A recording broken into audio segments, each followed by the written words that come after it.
Hola amigos, que la paz del Eterno esté siempre en sus hogares. José Moreno, servidor de Dios y también de su pueblo. En esta ocasión estaremos viendo Segunda de Pedro, capítulo 3, lo último que escribió el apóstol Pedro, y le puse por título Conoce tu destino. Tú sabes hacia dónde vas. Cuando estuvimos hablando en las semanas pasadas, cuando tienes la ruta correcta, el mapa correcto, entonces tú sabrás ¿cuál es tu destino? Bueno, pues el apóstol Pedro en sus últimas palabras nos habla de conoce tu destino, lo cual tiene que ver mucho en el contraste fuerte. El día de hoy es un estudio fuerte de contraste entre la verdad y la mentira. En cierta ocasión, una persona de sabiduría popular dijo, no me incomoda oír mentiras. Se quedaron viendo, ¿no te incomoda oír mentiras? Dice, no, cuando sé toda la verdad. Y hablando de mentiras y verdades, estaban dos niños y uno de ellos le dice, mi perro es muy inteligente. Sí, mi perro es muy inteligente, sabe leer. ¿En serio? Sí, sabe leer, te lo demuestro si quieres. A ver. Y entonces traen al perro y ya le ponen allí un periódico y el perro se le queda viendo al periódico, ¿no? Y pues pasan los segundos y pues nada, ¿no? Entonces le dice, oye, tu perro nada más está viendo el periódico, pero no está leyendo, no se escucha nada, no dice nada. Y le dice, te dije que sabe leer, pero no sabe hablar. A veces la mentira es completamente disfrazada y el apóstol Pedro quiere hacernos esta advertencia fuerte a nosotros. Conoce tu destino, Segunda de Pedro, capítulo 3. Te estoy presentando una representación de lo que pudiera ser nuestro destino. Si tú sabes a qué se refiere esa imagen, si tú identificas qué es eso, escríbemelo por favor. ¿Qué es eso que estamos viendo?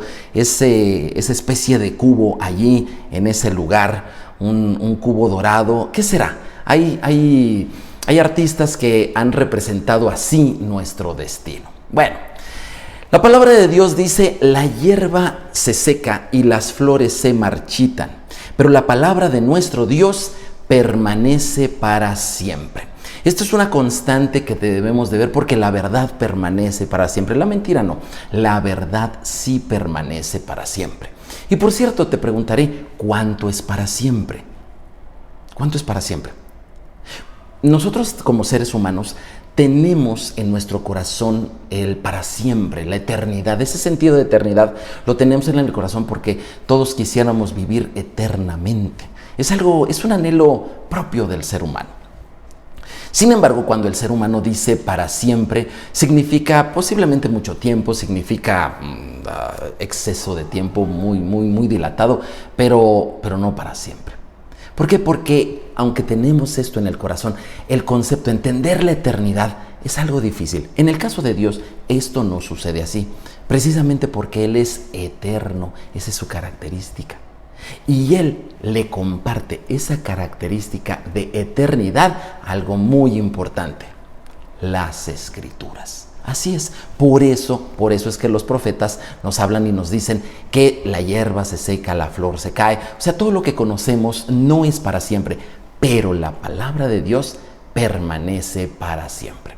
Vamos a comenzar la lectura segunda de Pedro, capítulo 3, y dice así. Amados, esta es la segunda carta que os escribo, y en ambas despierto con gran exhortación vuestro limpio entendimiento, para que tengáis memoria de las palabras que antes han sido dichas por los santos profetas y del mandamiento del Señor y Salvador dado por vuestros apóstoles. Son las últimas palabras que escribe Pedro. Este capítulo son las últimas palabras. Él ya es grande, ya es una persona pues bastante grande, bastante experimentada en la vida. Y yo no sé qué le diría un buen abuelito a sus nietos antes de fallecer, una buena mamá, un buen papá, antes de irse de esta tierra. ¿Qué le diría? Le diría cosas muy importantes.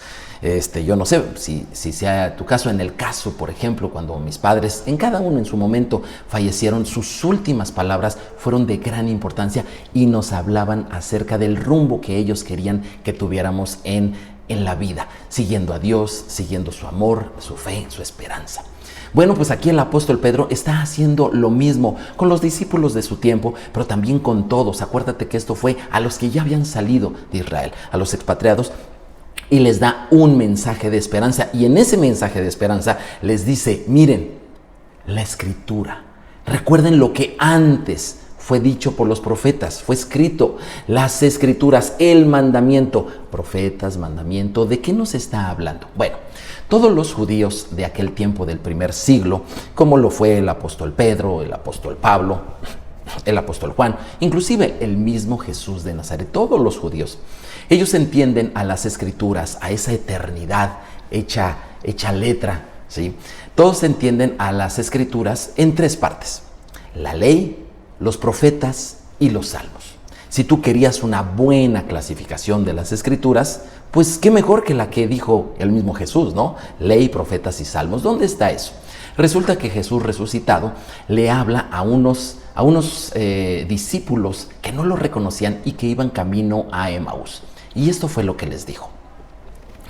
Y les dijo, estas son las palabras que os hablé, estando aún con vosotros, que era necesario que se cumpliese todo lo que está escrito en la ley de Moisés, en los profetas y en los salmos. Entonces les abrió el entendimiento para que comprendiesen las escrituras. Así pues, Jesús les recordó a esos caminantes a Emaús lo mismo que el apóstol Pedro nos está recordando a ti y a mí el día de hoy.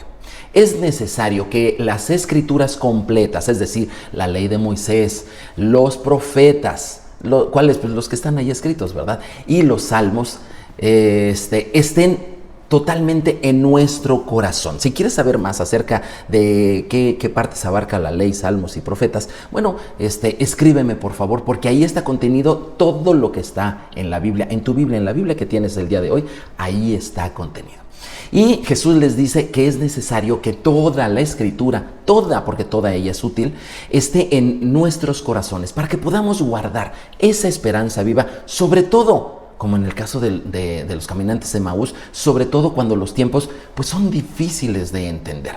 Es más, tener la escritura en nuestro corazón nos enseña, nos abre el entendimiento. ¿Quieres tú entender lo que dice la Biblia? Estúdiala completa. ¿Quieres tú entender el tiempo en el que vives, las circunstancias que a veces no se entienden? Lee la escritura, pero que sea completa, porque toda ella es la palabra de Dios. Y Jesús también, ahí tú lo puedes ver en Lucas 24, cómo le gustaba predicar, porque a estos caminantes les enseñó y dice que comenzando por la ley de Moisés, siguiendo por los profetas y los salmos, les reveló todas las cosas y ellos entendieron. Una buena enseñanza, una buena predicación abarca desde la ley de Moisés. ¿Te fijas cuánta importancia le da el Señor a la palabra del Señor de manera completa, de manera integral? Bueno, pues aquí el apóstol Pedro nos está diciendo, para que tú llegues hasta el final, para que tu esperanza no se caiga, no se pierda, para que tú vuelvas a renacer en fe como esos caminantes de Emaús, tú necesitas aferrarte a lo eterno, a lo que permanece para siempre. Cuando tú te aferras a eso, entonces pasa algo hermoso en tu corazón, en tu vida. Hay pocas cosas en la Biblia que nos muestra que es eterno, que es permanente. De hecho, solamente, hay muy pocas cosas, pero la primera de ellas que es eterno, aparte de Dios, obviamente, la primera de ellas es la palabra de Dios. ¿Cuál? ¿Qué parte de la Biblia? Toda ella es eterna. Si a ti te habían dicho que una parte sí y otra parte no, esas son mentiras, ¿sí? Como las del perro que sabe leer. No, la palabra completa es eterna. Otra cosa que también es eterno es el Mesías, el Hijo de Dios, el Cristo. Ese también es eterno. Pero aquí hay algo muy interesante para ti y para mí. También se vuelven eternos aquellos que obedecen la palabra de Dios.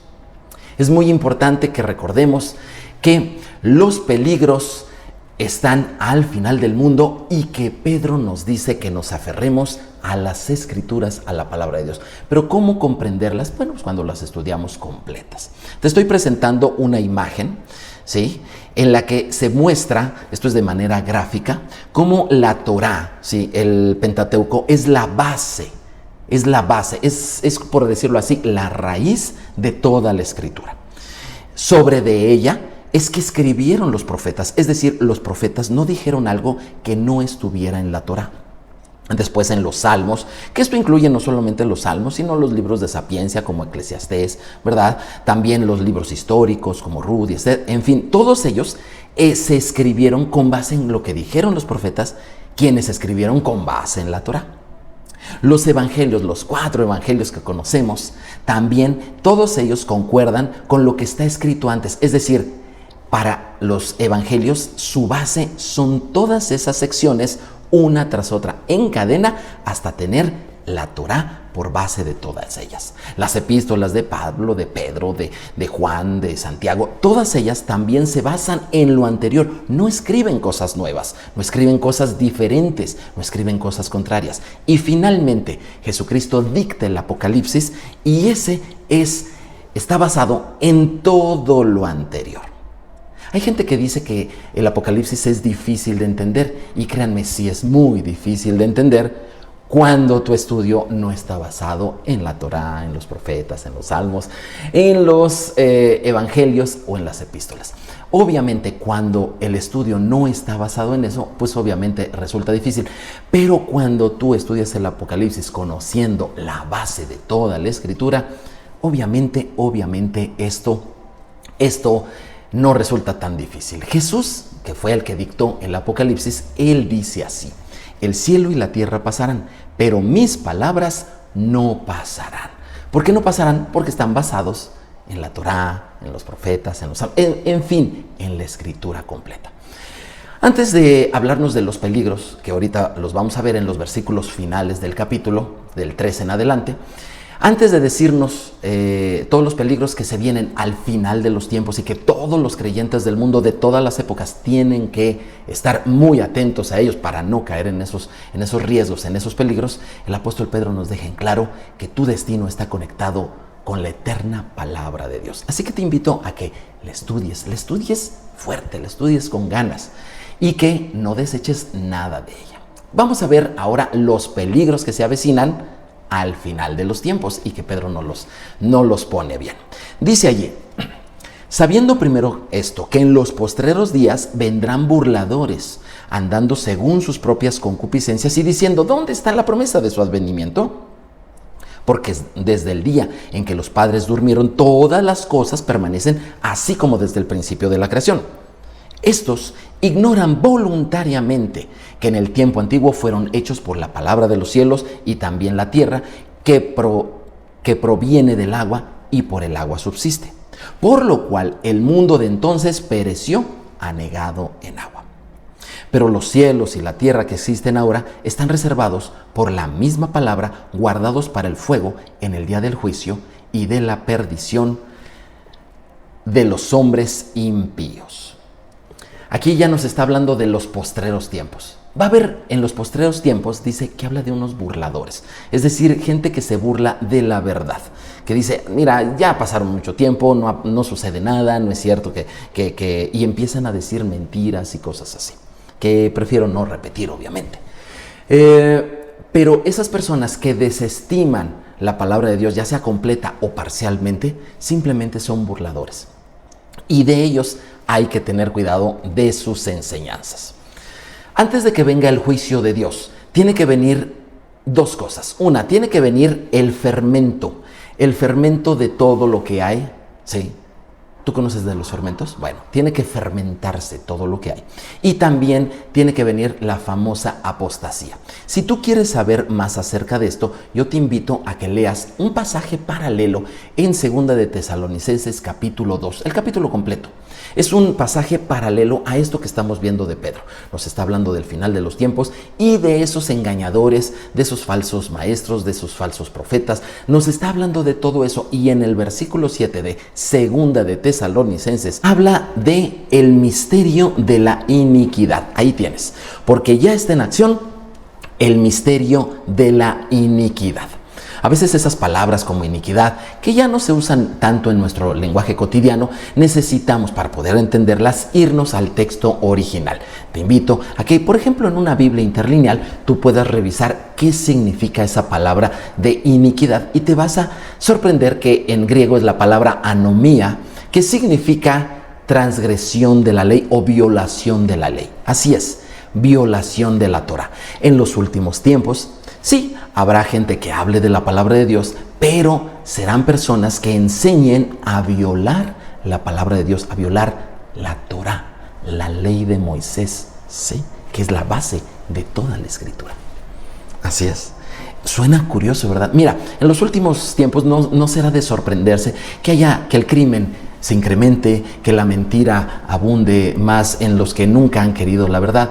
No es de sorprenderse que el mundo moralmente vaya de una forma decadente. Eso no es de sorprenderse. Eso no se necesita aviso. Para lo que se necesita aviso, que es lo que el apóstol Pedro nos dice, de esos burladores, esos engañadores de los cuales también habla Pablo, es de aquellas personas que, enseñando la palabra de Dios, en realidad lo que enseñan a la gente es a desobedecer la ley de Moisés. ¿Sabías tú que Jesús jamás enseñó eso? Los apóstoles jamás enseñaron eso. No hay un solo profeta que haya dicho que una parte de la Escritura ya no es vigente. Eso no existe. Y hablando del fermento, fíjate lo que dice Jesús. Te dije que todo se tiene que fermentar. Bueno, en Mateo capítulo 13, versículo 33, dice así. Otra parábola les dijo, esto es lo que dijo Jesús: el reino de los cielos es semejante a una levadura que tomó una mujer y escondiendo en 3 medidas de harina hasta que todo fue leudado. ¡Wow! Obviamente, si tú lees Mateo 13 y también te basas en otras partes de la Escritura, vas a entender el simbolismo. La levadura, te voy a decir qué es. La levadura siempre en la Escritura es sinónimo de pecado. Siempre. ¿Sale? Dice ahí una mujer. ¿Quién será esa mujer? Interesante. Si sabes, escríbemelo, por favor. Tercero, habla de 3 medidas y que al cabo de esas 3 medidas todo quedó leudado. Efectivamente, al final de los tiempos todo quedará leudado. La clave muy importante, si tú conoces quién es esa mujer, sabrás de qué está hablando Jesús acerca del reino de los cielos. Yo he escuchado explicaciones tan absurdas de este versículo que dicen que la levadura es el fermento del Espíritu Santo y empiezan a decir cosas que no son y que redunda en el crecimiento numérico de la iglesia y cosas así. O sea, explicaciones totalmente sacadas, están peores que las del perro que lee, ¿sale? No. La levadura siempre en la Escritura significa pecado. Así que el Espíritu Santo no puede poner pecado, ¿verdad? Obviamente, eso es una falsedad. Pero habla de la mujer. ¿Quién es la mujer? La mujer se ha entendido primariamente, ¿verdad?, como el pueblo de Dios. La mujer es, sin duda alguna, la iglesia, la cual, por falta de conocimiento, por falta de estudio, por desechar partes de la Escritura, termina por leudar. 1 medida, 2 medidas y 3 medidas. ¿Qué son esas 3 medidas? El apóstol Pedro no los dice exactamente. Tomemos nuevamente al apóstol Pedro y dice así: mas, oh amados, no ignoréis esto, que para el Señor un día es como 1000 años y 1000 años como un día. El Señor no retarda su promesa, según algunos tienen por tardanza, sino que es paciente para con nosotros, no queriendo que ninguno perezca, sino que todos procedan al arrepentimiento. Un día, 1000 años. 1 medida, 2 medidas, 3 medidas. ¿Será que esto tiene conexión? ¿De dónde sacó Pedro eso de un día como 1000 años? Obviamente, como ya te lo dije, no puede sacar nada si no está escrito antes. Y en los profetas, en Oseas capítulo 3, del versículo 4 al 5, dice así: porque muchos días estarán los hijos de Israel sin rey. Claro, sin príncipe, sin sacrificio, sin estatua, sin efod y sin terafines. Después volverán los hijos de Israel y buscarán a Yahvé, su Dios, y a David su rey. Temerán a Yahvé y a su bondad en el fin de los días. Ahí nos está hablando que va a haber un cambio fuerte en Israel cuando venga el final de los días. ¿Y qué va a venir? Que van a regresar. Van a volver, porque muchos días estuvieron sin rey. Y esta es la historia del pueblo de Israel en estos dos versículos. El profeta Oseas nos los está diciendo. ¿Desde cuándo Israel tuvo que salir de su territorio, del territorio que le dio Dios? No importa lo que la política, no importa lo que las Naciones Unidas o las modas digan. Ese territorio Dios se lo dio a Israel. ¿Y desde cuándo fueron sacados? Esto fue en el año 135 por el Imperio Romano y no regresaron sino hasta 1948. Tiene poco más de 70 años que este pueblo regresó y la palabra profética de Oseas se está cumpliendo. Y están regresando a su territorio, están regresando a su idioma, están regresando a sus escrituras, están regresando a su Dios. Esto está sucediendo delante de nuestros ojos.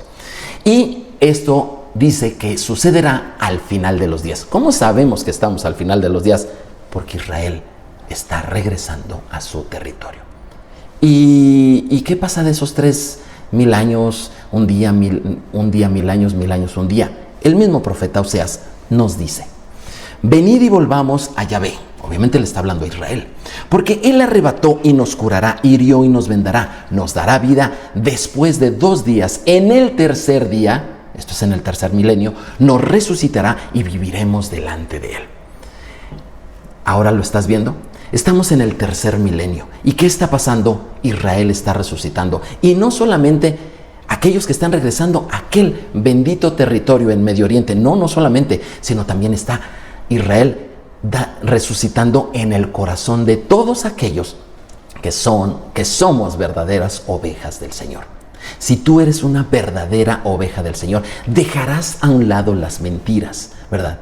Y te enfocarás en el alimento espiritual que es la palabra de Dios. Por eso Jesús dijo: mis ovejas oyen mi voz. Si tú estás oyendo la voz del Eterno y te está diciendo toda la Escritura, ve tu raíz, observa cuál es tu raíz y regresa a ella, entonces por eso es que tú eres oveja del Señor y parte también de Israel. Porque Israel no está conformado solamente de judíos, no, sino de todos aquellos que invocan el nombre del Dios de Israel, el de las Escrituras. Jesús inclusive habló de estos 3 días. Fíjate el recadito que le mandó al rey aquel Herodes. Y les dijo: id y decid a aquella zorra: he aquí echo fuera demonios y hago curaciones hoy, mañana, y al tercer día termino mi obra. Uno de los peligros, sí, grandes en este tiempo es no conocer los tiempos del Señor. El primero de los peligros fue caer en las enseñanzas de aquellos que violan la Torah. El segundo es no conocer los tiempos de Dios. Pero hay más peligros y el apóstol Pedro nos lo está diciendo. Pero el día del Señor vendrá como ladrón en la noche, en el cual los cielos pasarán con gran estruendo y los elementos ardiendo serán deshechos, y la tierra y las obras que en ella hay serán quemadas. Puesto que todas las cosas han de ser deshechas, ¿cómo no debéis vosotros andar en santa y piadosa manera de vivir? Esperando y apresurándoos para la venida del día de Dios, en el cual los cielos encendiéndose serán deshechos y los elementos siendo quemados se fundirán. Pero nosotros esperamos, según sus promesas, cielos nuevos y tierra nueva, en los cuales mora la justicia. Por lo cual, oh amados, estando en espera de estas cosas, procurad con diligencia ser hallados por Él sin mancha e irreprensibles en paz. Obviamente, cuando tú estudias y atiendes a toda la Escritura, el día del Señor no te viene por sorpresa. Los que no estudian no saben cuándo vendrá. Pero los que sí estudian la palabra del Señor saben cuándo vendrá. Obviamente no saben el día exacto, obviamente no saben la hora exacta, porque han estudiado las Escrituras, pero sí saben la época del año en que vendrá. Y esto está conectado a las fiestas del Señor.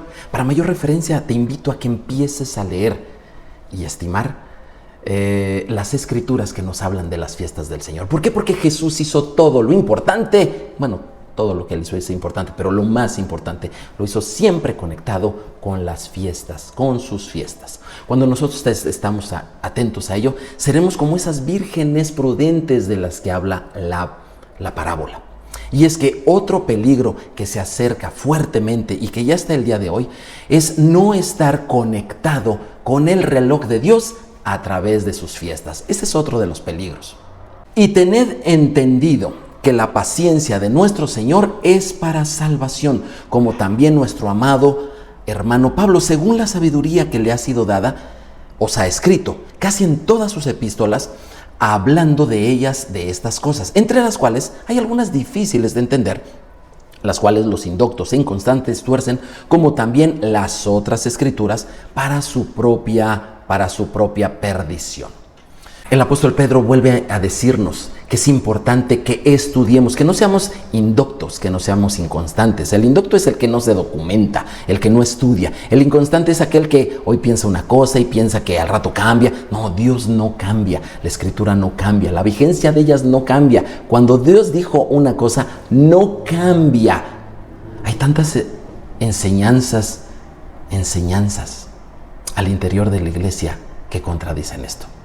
De hecho, al final estaré viendo una lista interesante de enseñanzas que me gustaría tu comentario acerca de ellas. Pero aquí reforzamos el peligro al final de los tiempos es no estudiar las escrituras con profundidad y estudiarlas completas. Sigamos adelante en los últimos versículos de la epístola de Pedro. Así que vosotros, oh amados, sabiendo de antemano, guardaos, no sea que arrastrados por el error de los inicuos, otra vez la palabra, caigáis de vuestra firmeza. Antes bien, creced en la gracia y el conocimiento de nuestro Señor y Salvador Jesucristo. A Él sea gloria ahora y hasta el día de la eternidad. Amén. ¿Qué día de la eternidad? Sí, ese día donde todo esto se acabe, donde venga el cambio fuerte, donde venga el Rey de Gloria de los cielos, baje y sucedan todas estas cosas. Pero me llama mucho la atención que el apóstol Pedro vuelve a utilizar la palabra inicuo, que en el original no se relaciona exactamente con la misma que te leí con el primero de los peligros, sino aquí es otra palabra. Y la palabra es esta, inicuo, adesmos, que significa abominables, malvados, ilegal, sin ley y sin Torah. Otra vez, el apóstol Pedro, como un buen anciano, como un buen pastor, porque Jesús lo eligió como pastor del rebaño. Sí, lo eligió para darnos enseñanza a ti y a mí y a miles, millones de gente. El apóstol Pedro nos vuelve a remarcar, cuidado con aquellos que te enseñan a violar la Torah. Y como te dije, al final te dejaré una lista de enseñanzas y algunas de ellas tienen este centro medular de olvidarse de la Torah del Señor. Oseas capítulo 4 versículo 6 dice, mi pueblo fue destruido porque le faltó conocimiento. No dice que no tenía conocimiento, dice le faltó. O sea, sí tenía, pero le faltó. Por cuanto desechaste el conocimiento, yo te echaré del sacerdocio. Y porque olvidaste mi ley, mi Torah, la Torah de tu Dios, también yo me olvidaré de tus hijos. El último peligro del cual nos advierte el apóstol Pedro es de tener un conocimiento insuficiente de las Escrituras. Es cierto que la salvación es por fe, nunca ha sido de otra manera, pero el peligro al final de los tiempos es tener un conocimiento escaso, pequeño, pobre de las Escrituras. Ese es un peligro que tenemos que atender. Y ahora sí, te quiero poner una lista. Antes de ponértela en pantalla, quiero decirte que estas enseñanzas puede ser que te sorprenda que encuentres alguna de ellas en las cuales posiblemente hayas sido instruido y en las cuales estés basando tu fe. Pero te quiero decir que todas ellas y muchas más, simple y sencillamente no están en las Escrituras o son contrarias a lo que dicen las Escrituras. Y ahora sí, una lista de enseñanzas que a lo largo de 2000 años, más de 2000 años, se han arraigado en el pensamiento de la cristiandad. Ahí tienes algún segmento de la cristiandad que cree que la salvación es por obras. Hay también muchos de ese segmento que creen que la salvación es a cambio de un sufrimiento o que se pueden tener ídolos. Hay otros que piensan que el día del Señor cambió, es decir, el día de reposo cambió. Toda la Escritura te dice que el séptimo día, pero hay una muy gran cantidad de creyentes en Cristo que piensan que el día del Señor ya no es el que dice la Biblia, sino que es otro.